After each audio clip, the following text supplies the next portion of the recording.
Username is a text description of the user. This is the name that appears in the Eclipse title bar. It is useful to set this to something descriptive, so you can tell which user you are in simply by glancing at the title bar. This field can be edited as text. However, you will not see the change in the title bar until you save settings or leave and re-enter the user. User file is the actual name of the INI file. It is the name that appears in the list of users when you load settings.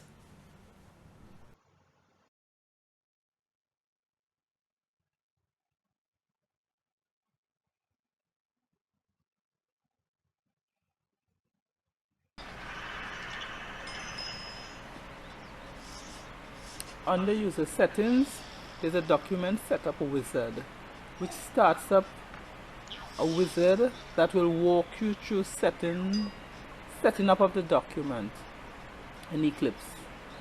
This includes the page margins, headers, footer, text box, time code, page numbers. Basically, just as it said, the document setup, it gives you the different parameters for setting up your page for real time.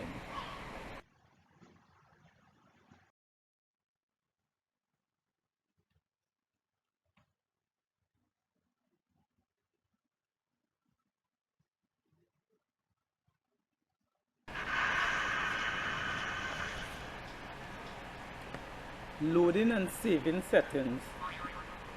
The load setting buttons allows you to select a different user.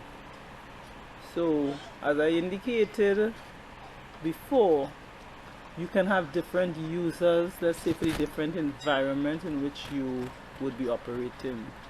You can have user parliament, user judiciary, industrial court, and when you are doing the work with regard to that particular environment, you load that user. So here you would have seen you have Corrine and you also have K real time. So when Corrine is doing work in real time coach, she loads that setting. You just choose whatever setting from the user dialog box and you enter the program.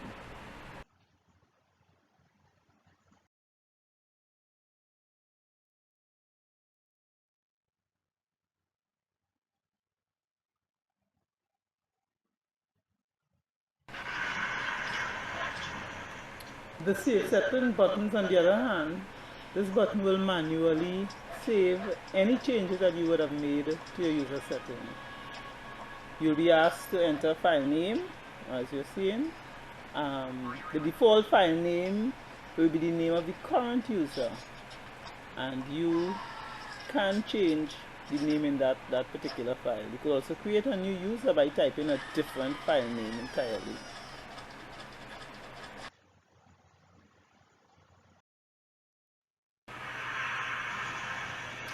Both slides 5 and 6 speaks about importing and exporting settings.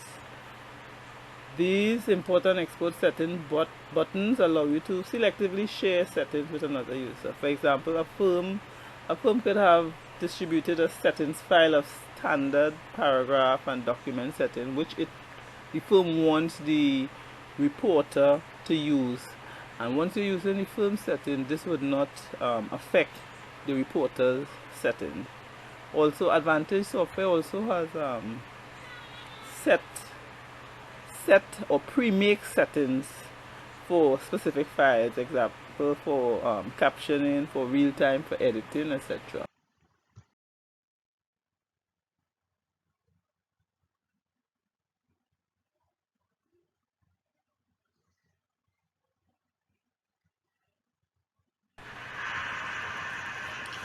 So when you click on the export setting button, this window appears. Now you see there are 10 categories.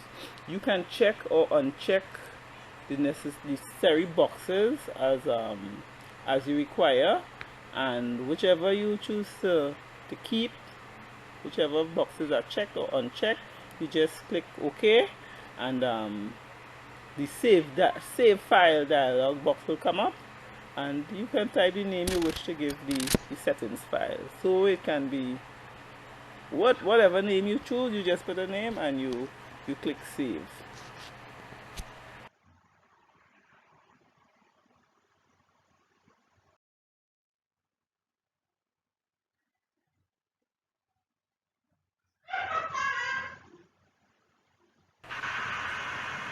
The next box in the user setting page is dictionary.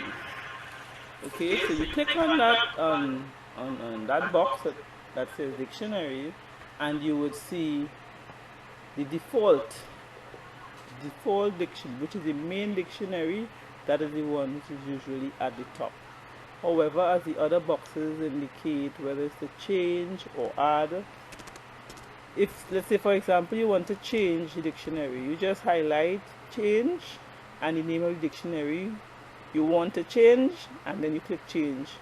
You'll get a standard open file dialog that you can use to browse your folders and choose the file that you want. Okay, and you just double click on it.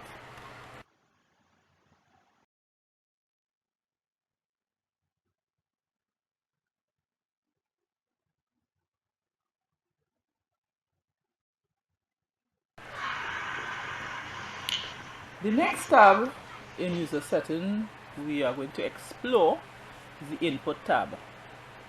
As you can see, input tab displays the writer, real time from, read from. So we'll go in the other slides following, we will go a little further into the arrows against each. Let's say for instance in writer we have Centura Fusion. So we'll go further in the other slides where we use the drop down arrows, and let's see what it has.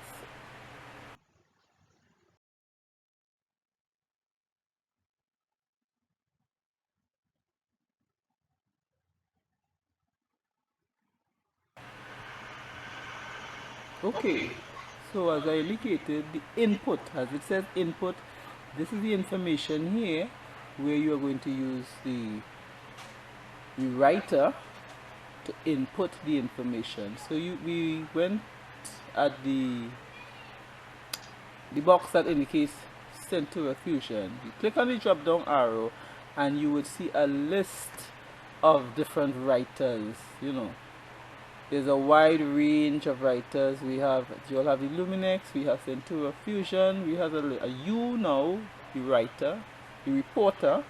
You select the particular writer that you're going to use, and once you click on it, that is what will be in the combo box against writer.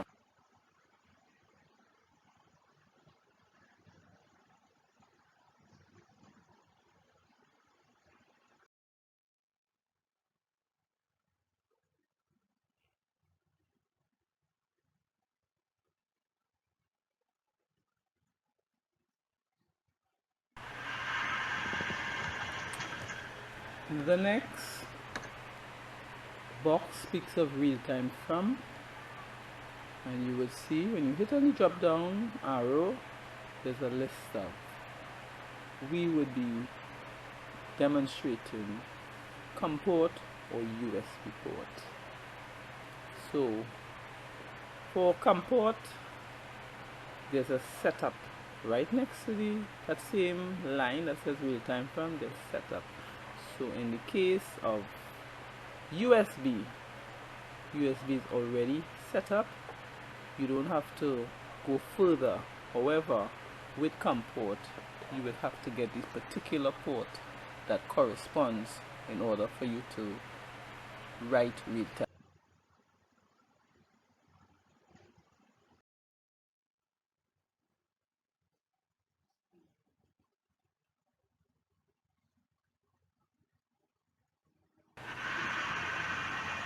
As mentioned in the slide before, in the case of COM port, you go to the box next to it, which indicates setup. You click on setup, and this combo box appears. In order to know if you are on the correct COM port, in order to write real-time successfully, you have to click on Device Manager.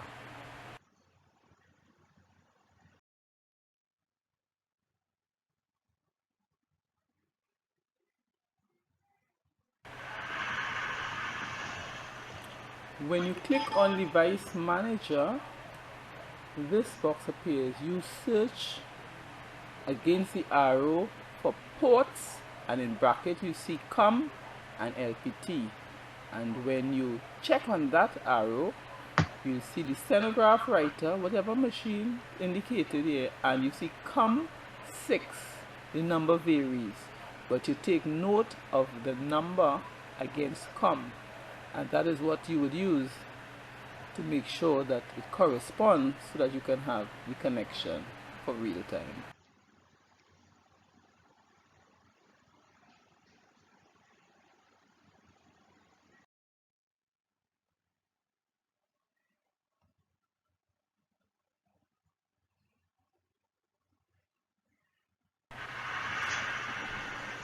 Having previously checked on Device Manager, remember we saw COM6.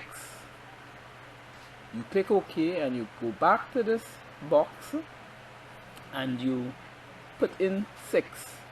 You have the arrows up and down and you choose the particular number, and after that you click OK.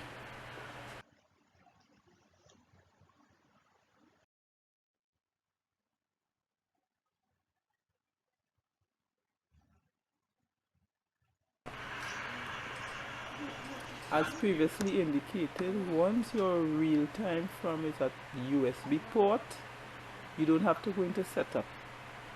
It is saved automatically and you just write from real time. There's no adjusting.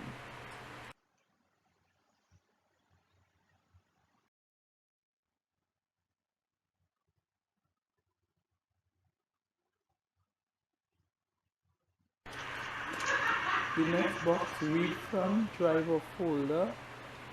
It is usually placed on that driver folder because sometimes depending on the environment you're in, there may be folders from which the file, you may have to read in a file, or there may be drives with particular letters assigned to them.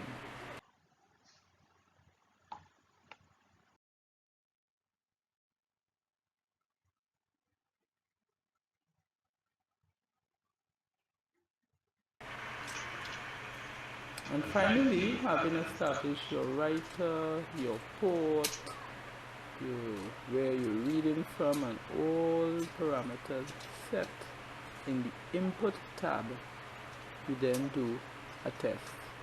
And you click on that box that says text, which is next to writer, and you just write on the writer any strokes, and you will see, once you are seeing the steno strokes coming on, then you are successful in setting up your machine for real-time writing.